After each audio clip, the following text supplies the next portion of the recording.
15 अगस्त 1947 के दिन भारत को अंग्रेजों से आज़ादी तो मिल गई थी, लेकिन जाते जाते अंग्रेज एक ऐसी ज्वाला भड़का गए जिसकी लपटों की गर्मी आज भी महसूस की जा सकती है। जहां कुछ लोग देश की आज़ादी का जश्न मना रहे थे, वहीं कुछ बंटवारे के दर्द से कराह रहे थे, क्योंकि आज़ादी के ठीक एक दिन पहले संपूर्ण देश दो हिस्सों में बंट गया था, भारत और पाकिस्तान। किसी ने कल्पना तक नहीं की थी कि 14 अगस्त 1947 की रात लाखों लोगों के लिए काल साबित होगी। लोगों को बिल्कुल भी अंदाजा नहीं था कि अगले ही रोज उन्हें अपना घर बार, जमीन जायदाद सब कुछ छोड़कर जाना पड़ेगा। इतना ही नहीं, बंटवारे की वजह से फैले दंगे में लाखों निर्दोष लोगों की जान चली गई।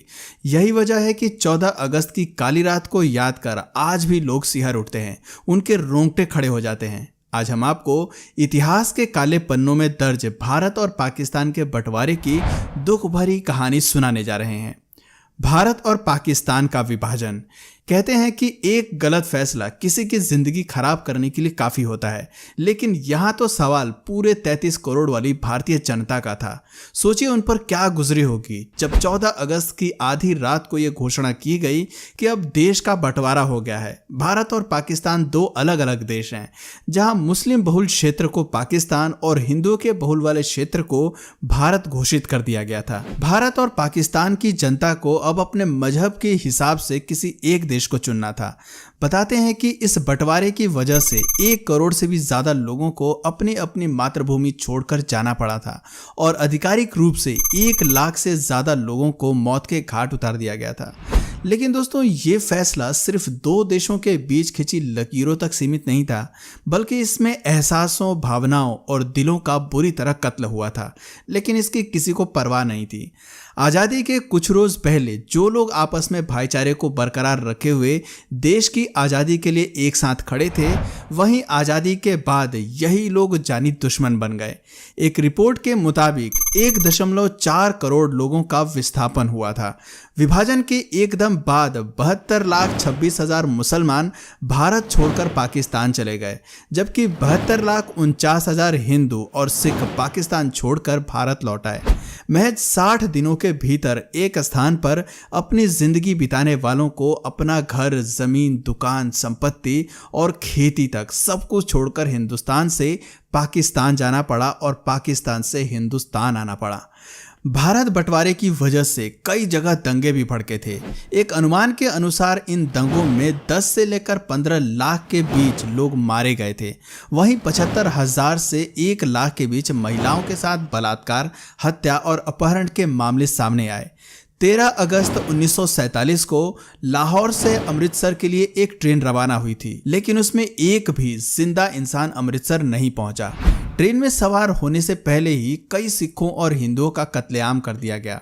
जब पंजाब बंटवारे की आग में जल रहा था, तब दिल्ली रेलवे स्टेशन से पाकिस्तान के लिए एक स्पेशल ट्रेन निकली, जिसमें पाकिस्तान में पलायन करने वाले सरकारी अफसर, कर्मचारी और उनके परिवार भी मौजूद थे। इस पाकिस्तान स्पेशल ट्रेन को दिल्ली से ठीक ठीक विदा किया गया था, मगर जैसे ही ट्रेन पटियाला के स्टेशन पर पहुंची तो उस ट्रेन पर हमला बोल दिया गया। इस हादसे में एक महिला और एक बच्चे की मौत हो गई, और जब इस बात की खबर कराची और लाहौर को मिली तो बदले की आग में उन्होंने अमृतसर वाली पहली ट्रेन को अपना निशाना बनाया। बताते हैं कि जब ये ट्रेन पाकिस्तान से अमृतसर के स्टेशन पर पहुंची तो उसमें एक भी जिंदा इंसान नहीं था। हर तरफ लाशों के ढेर लगे थे। इन लाशों की दुर्दशा ये बयां करने के लिए काफ़ी थी कि बंटवारे का फैसला कितना गलत था। एक ट्रेन की आखिरी बोगी पर दिल दहला देने वाली सूचना भी लिखी हुई थी। उसमें साफ साफ लिखा था कि पटेल और नेहरू को आज़ादी का ये तोहफा मुबारक हो। इसके बाद बदले की आग इतनी भड़की कि दोनों तरफ से आने जाने वाले ट्रेनों में केवल लाशें ही पहुंचती थी, जिंदा इंसान नहीं। लोगों को एक स्थान से दूसरे स्थान पहुंचाने वाली ट्रेन कब्रिस्तान और शमशान में तब्दील हो गई थी। इसलिए भारत और पाकिस्तान का विभाजन किसी काले इतिहास से कम नहीं है। इसके पन्ने को पलटते ही रोंगटे खड़े हो जाते हैं और आंखों से आंसू बहने लगते हैं। कुछ लोगों का कहना है कि बंटवारे की चिंगारी तो काफी समय पहले ही भड़क उठी थी। 18 जुलाई 1947 को भारतीय स्वतंत्रता अधिनियम को स्वीकृति मिल गई थी। इसी के साथ ही अंग्रेजों ने देश के 2 टुकड़े करने की भी ठान ली थी। उन्होंने इस काम के लिए लंदन के वकील सर सिरिल रेडक्लिफ को चुना था, जो कि कभी भारत आए ही नहीं थे। उन्हें यहाँ की संस्कृति, रहन सहन आदि के बारे में जरा भी जानकारी नहीं थी। वो केवल सिर्फ एक नक्शे पर लकीर खींचने आ रहे थे। उन्हें बिल्कुल भी आभास नहीं था कि वो कितने लोगों की जिंदगी बर्बाद करने जा रहे हैं।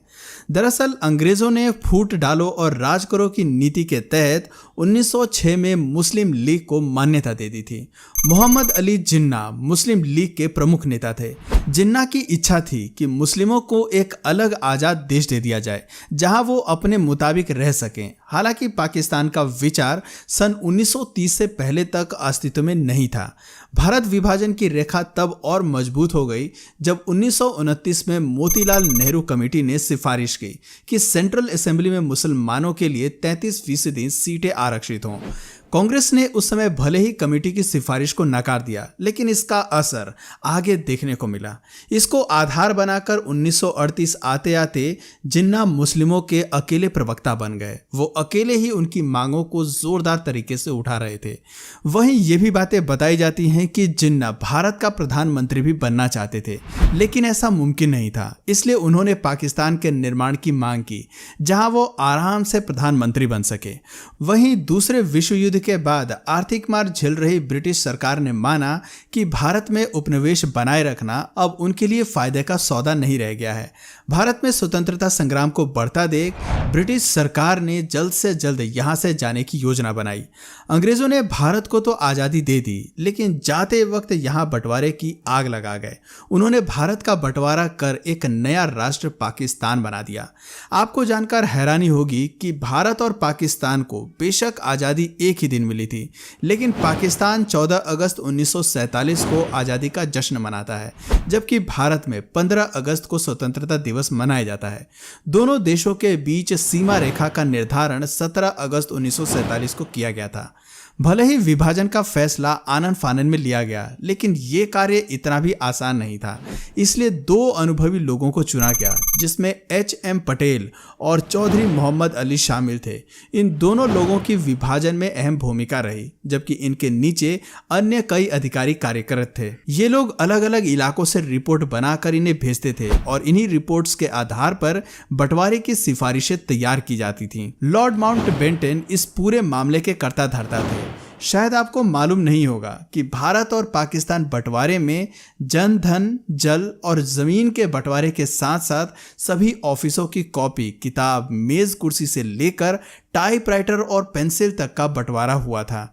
ब्रिटिश सरकार की संपत्ति को दोनों देशों के बीच बांटा गया, लेकिन इसे लेकर भी काफी बहस हुई। दरअसल भारत ने शुरुआत में ही पाकिस्तान को 20 करोड़ रुपए की पहली किश्त दे दी थी और 55 करोड़ देने अभी बाकी थे, लेकिन तभी पाकिस्तानी सेना ने कश्मीर पर हमला कर दिया। इस बात पर कड़ी प्रतिक्रिया जाहिर करते हुए भारत सरकार ने बाकी बची रकम यानी 55 करोड़ देने पर रोक लगा दी और कहा कि पहले कश्मीर समस्या को हल कर लिया जाए, ताकि आगे दी जाने वाले राशि का इस्तेमाल सेना पर और भारत के खिलाफ ना हो सके। लेकिन यहाँ महात्मा गांधी इस निर्णय के पक्ष में नहीं थे। उनका मानना था कि ऐसा करने से दोनों देशों के बीच रिश्ते और खराब हो सकते हैं और अभी अभी आजाद हुए दोनों देशों के बीच के रिश्तों की शुरुआत अच्छी नहीं होगी। गांधी ने सरकार से फौरन पाकिस्तान को शेष राशि देने को कहा। यहाँ तक कि गांधी ने उसी समय ये राशि दिलवाने के लिए अनशन शुरू कर दिया था। जानकारों की माने तो पाकिस्तान को यहाँ अचल संपत्ति का 17.5% हिस्सा मिला था।